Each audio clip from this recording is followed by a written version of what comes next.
What's good in the YouTube? This is Crazy Samurai 71 here bringing us another video. Today I'm bringing you guys a video on Power Rangers Beast Morphers episode 5. The episode is called Taking Care of Business, and it was a really good episode. We got to see some interesting bits happen in the episode. There were some clever references. We actually got to see one of the characters' parents that we hadn't seen yet, and it wasn't one of the Rangers actually. It was actually Ben and Betty, which was kind of cool. And some new stuff is given to them, and there's some interesting creative things that they're doing with this episode that I liked a lot. We also got to see the return of Mayor Daniels, which was really good, and things are just looking pretty good overall. I'm liking it, and there's some interesting moments in general that I'll definitely want to talk about. So let's get started. So this episode begins basically with us seeing, and again, this may not be the exact order, but we have this point in the cyber dimension where Evox is all upset because he wants to escape the cyber dimension. He wants to go into the human world and be free and not be trapped like he is. And the thing is that he wants Scrozzle and Blaze and Roxy to come up with some sort of plan to get him out, and Blaze has this plan this time. So today it's his plan. His plan has to do with getting, like, basically using a Gigatron or a Robotron or whatever to siphon a whole bunch of energy from one of the towers and all that. And so he begins to scheme this plan, and what happens is that he begins to get to work on that. In the meantime, what we do end up seeing is that the Rangers are doing their thing. Specifically, we see that Devin is at a car wash. Yes, a car wash. You may think to yourself, why a car wash? Well, as you know, his father wants him to do something. You know, to his father's knowledge, he has no idea that he's a ranger. So to him, he wants him to work. He wants him to have a real job so that he has a purpose. He's not just a kid or a person that's not really doing anything. And what happens is his father wants him to work as a person at a car wash. And he meets this guy named Sudsy, who's like his boss and all that. And this creates a lot of issues because he almost reveals to his father that he's a ranger, but he doesn't. And what happens is that he has to take this job, but he regularly has to leave work for emergencies, or to Sudsy's knowledge, emergencies, because again, they don't know who he is, so they just think of him as this guy that's just trying to bail on his job or something, or just because he's the mayor's son he can get away with stuff like that. He really can't, and he really shouldn't, so that's something to note. So what does end up happening is that eventually there is a point where he has to bail on his job, and he ends up going to the base where Devin is like asking, like, what's up everyone, and they're like, shh. We have the general coming in, and the general is General Burke. General Burke is Ben and Betty's father, and he comes in because he is really pleased with Ben and Betty because they created some new tech from the Tronic. So they actually developed this thing called a Dog-atronic, which is basically they turned a Tronic into a dog, but it still had a lot of the same mindsets and personality traits that Tronics do have. And it looks like a Tronic, though it has like boots on its hands. It's weird. It's kind of a goofy bit that they had, but basically Ben and Betty are repurposing old robots that they fight against into things that the Rangers could use potentially, although this is probably one of their weaker projects. But again, it's good that they're even doing something. But we learn that obviously General Burke is someone that's very happy with, Ben and Betty, and there you can see the similarities and personalities that are in there, yet at the same time they're not. He's not as goofy. He's a lot more serious than they are, for sure.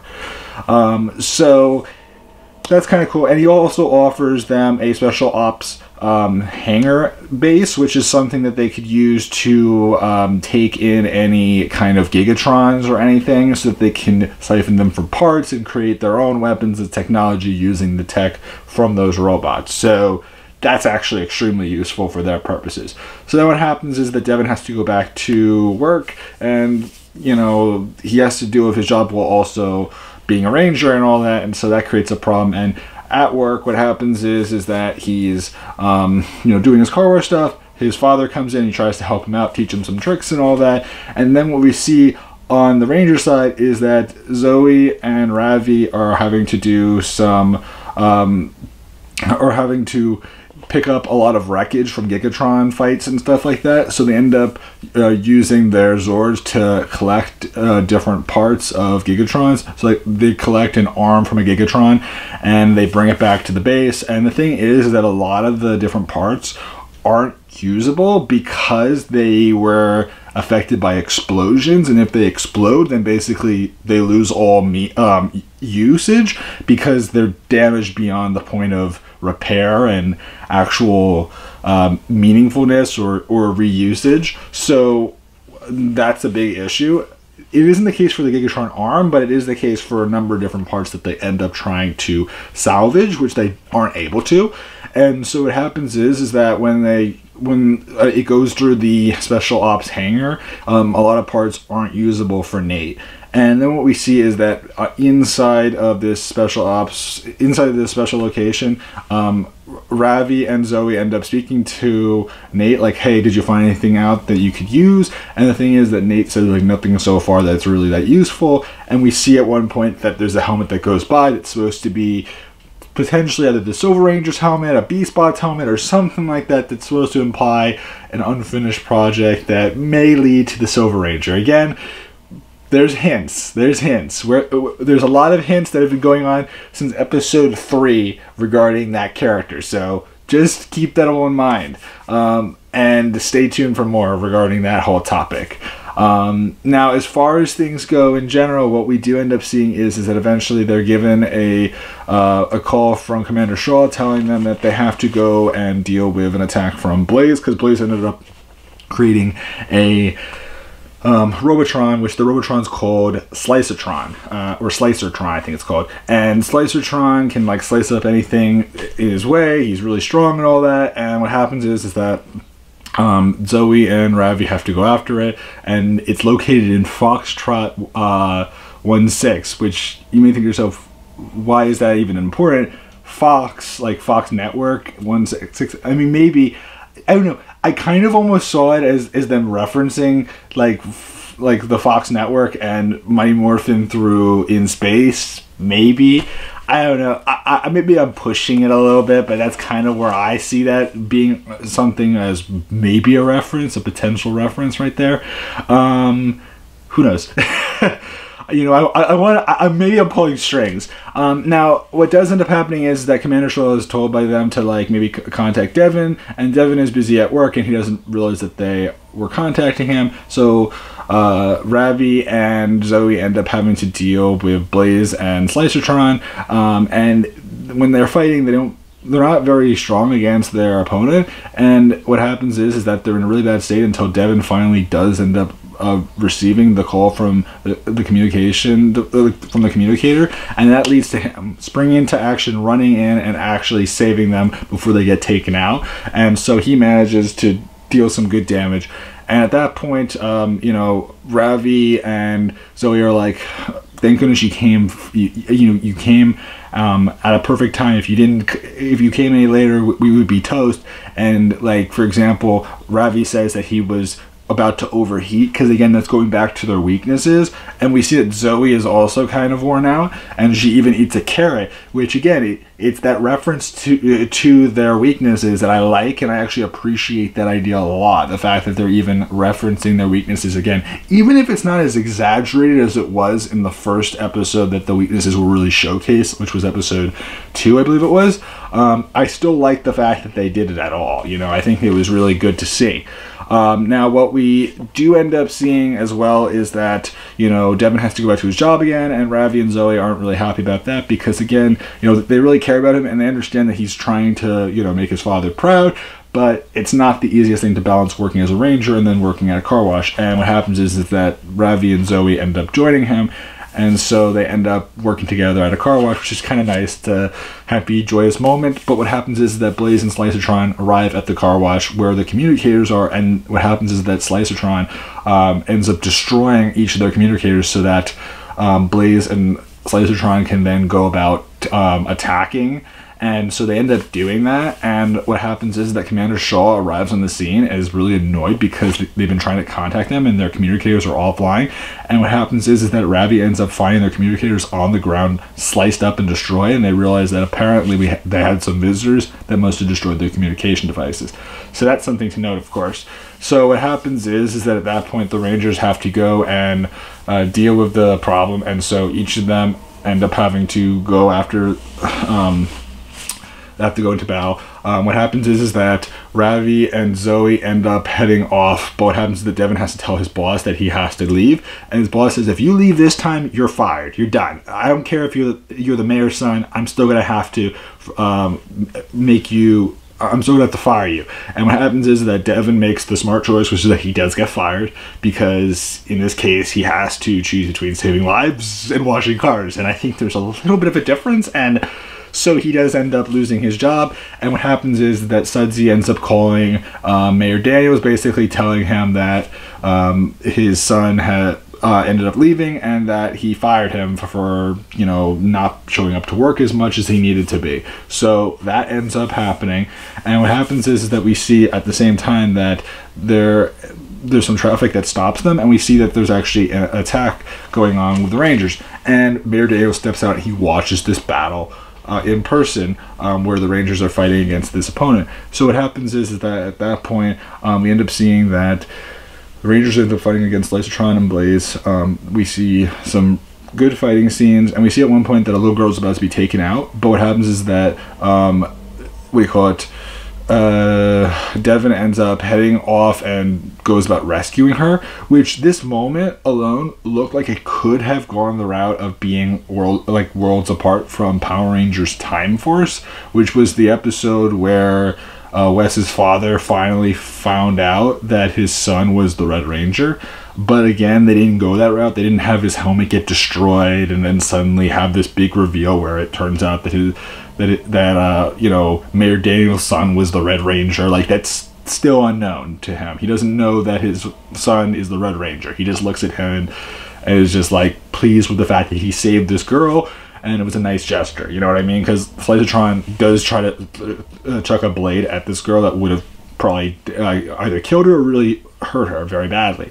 So what does end up happening is that following this, the Rangers continue their battle, and eventually we see that a new Gigatron is made, which is a Gamma Gigatron that Scrozzle made, and this Gigatron has some neat tricks in it, and Blaze ends up escaping at this point, by the way.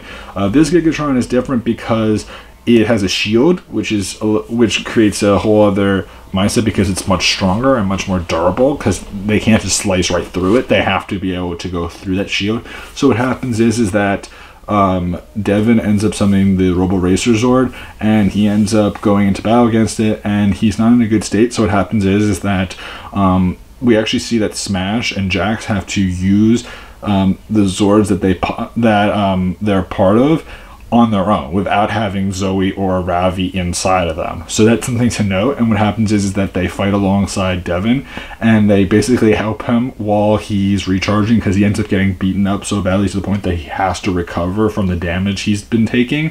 And if they don't have someone protecting him, he could be wiped out. So they have the two Zords helping. At the same time, Devin and Ravi and Zoe end up fighting against Lysotron, and they do manage to take out Lysotron, which is good. But what we end up seeing is that eventually when, Devin's Robo Racer Zord is recovered, he ends up contacting Nate, basically saying, so you said that in order for a Gigatron to be useful, it needs to not explode. And Nate's like, yes, it's exactly what I said. So at that point, Devin's like, I have an idea as to how I can do that, where I can deactivate it without actually making it explode.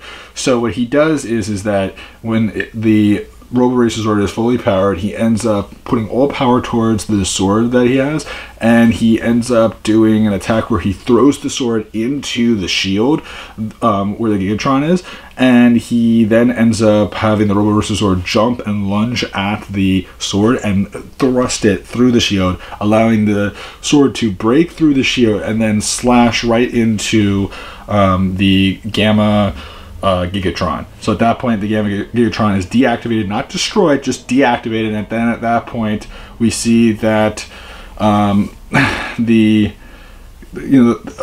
Jax's Zord comes in, and it ends up picking up the Gigatron and brings it into the special ops hangar, where but what happens is that Zoe's inside at this point, and so what happens is that she ends up bringing it in there, and at this point they can actually use it, and it looks like it's practically in perfect condition.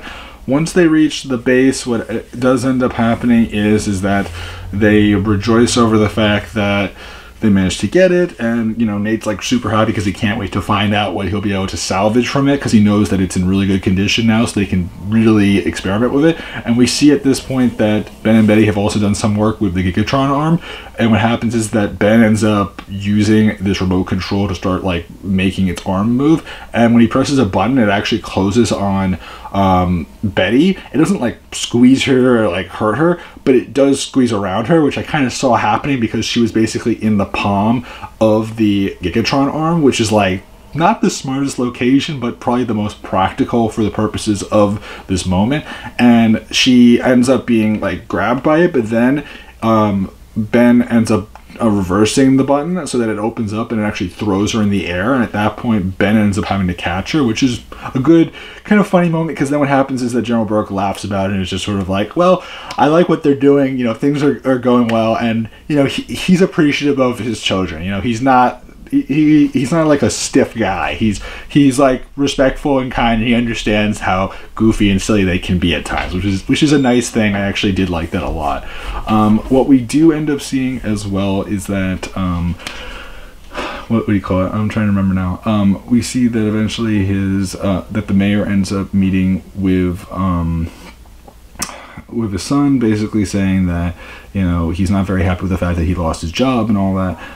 And things aren't good in that sense. But then what happens is that the three Rangers end up going to the juice bar area, and he's not happy with the fact that that's when he's communicating with his father. He's communicating with his father at the juice bar, and what happens is that he realizes that his father's not very happy, but his father actually speaks in a press conference, basically saying that after seeing the Rangers in battle today, he feels that he's proud of them, even if he doesn't know who they really are. And so at that point, Devin's happy because he at least knows that his father does care about the Rangers, even if he doesn't know that it's him. Very good moment, pretty much ends the episode, and just in general, I like the episode a lot. Good story, good stuff overall, and just in general, I'm liking the show a lot. I can't wait to see where the show goes from here, and I'm very interested to see what things will end up happening in the next few episodes. Things are looking really good. And just in general, I'm liking what they're doing. So please remember to like, comment, subscribe. Tell me what you guys think. Are you guys liking the show so far? What things do you like? What things do you think could be better so far? What things do you hope to see in the near future? Please remember to like, comment, subscribe. See you guys in the next video. So until then, guys, I'm Crazy Samurai 71, and goodbye, guys.